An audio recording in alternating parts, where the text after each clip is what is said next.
When you look at a beautiful garment, do you ever wonder how it was made or the process involved?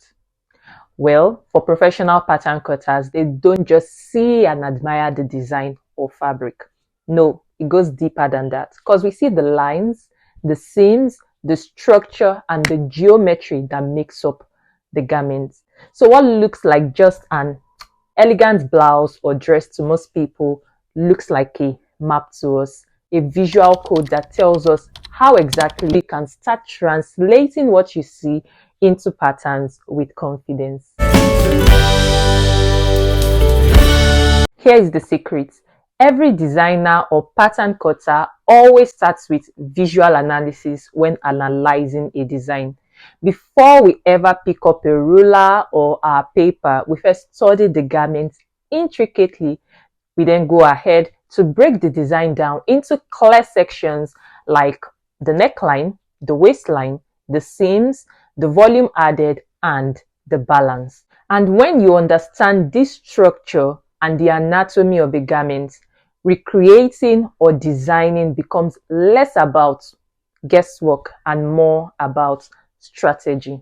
You start seeing patterns everywhere, not just in fabrics, but in form, in proportion, and in the lines you're going to create. Now, let me break down exactly how professionals analyze garments, and I'll be explaining using my 4-step framework for reading any design like a pattern cutter. Step 1, observe the silhouettes. Ask yourself, what's the overall shape of the design? Is it fitted, semi-fitted, or loose? Is it straight, flared, or structured?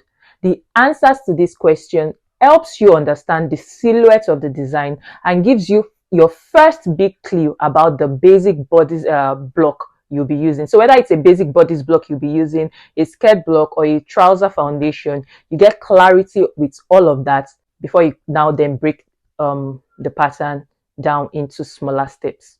Step 2, identify style lines and panels. Now you need to look closer at the garment because every visible seam or dart you see there tells a story. Those lines aren't just random.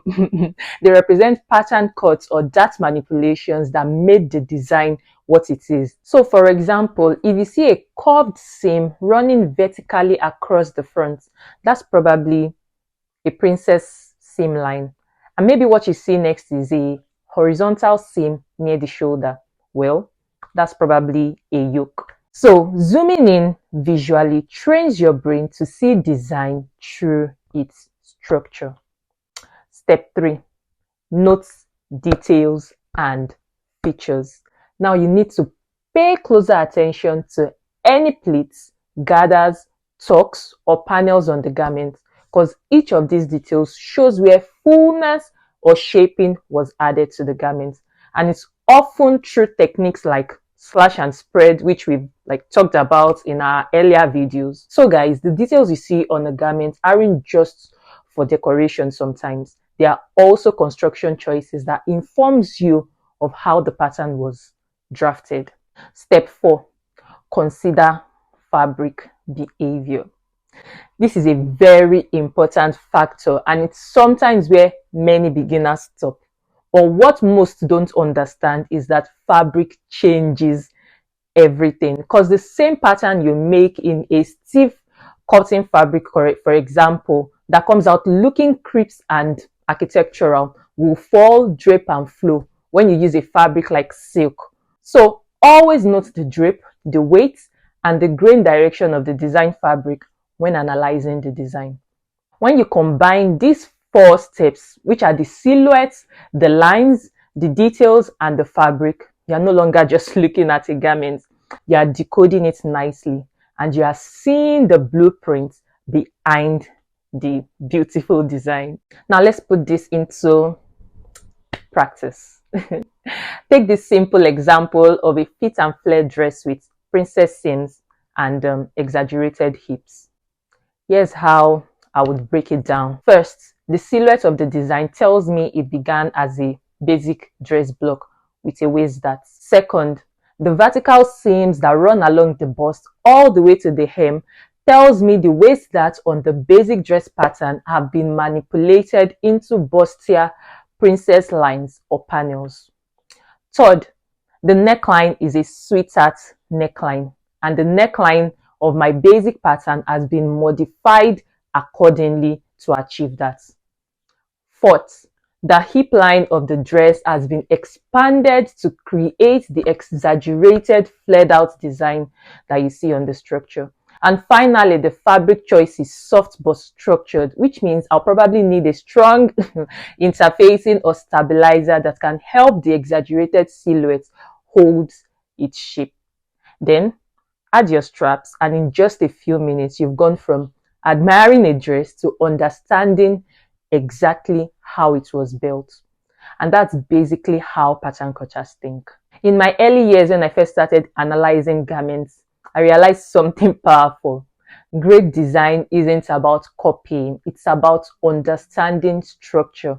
And once you can read a garment like a book, you can recreate it, remix it, or completely reinvent it with your own twist.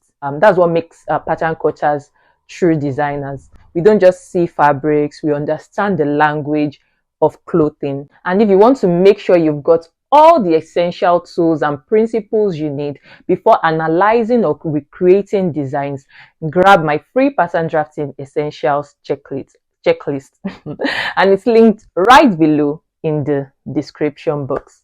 Now, if you're ready to take your understanding further and actually learn how to draft your own foundational blocks from scratch so you can solve the problem of fit once and for all, my private course walks you through the entire process step by step.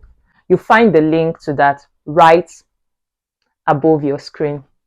Guys, once you begin to see garments like a designer sees them and also drafts like one, you'll never look at fashion design the same way ever again. Remember, pattern cutting isn't just a skill, it's a way of seeing designs. And once you train your eye with this visual technique, every garment starts becoming a masterclass in design. Thanks for watching, guys, and I'll see you in my next video. Bye.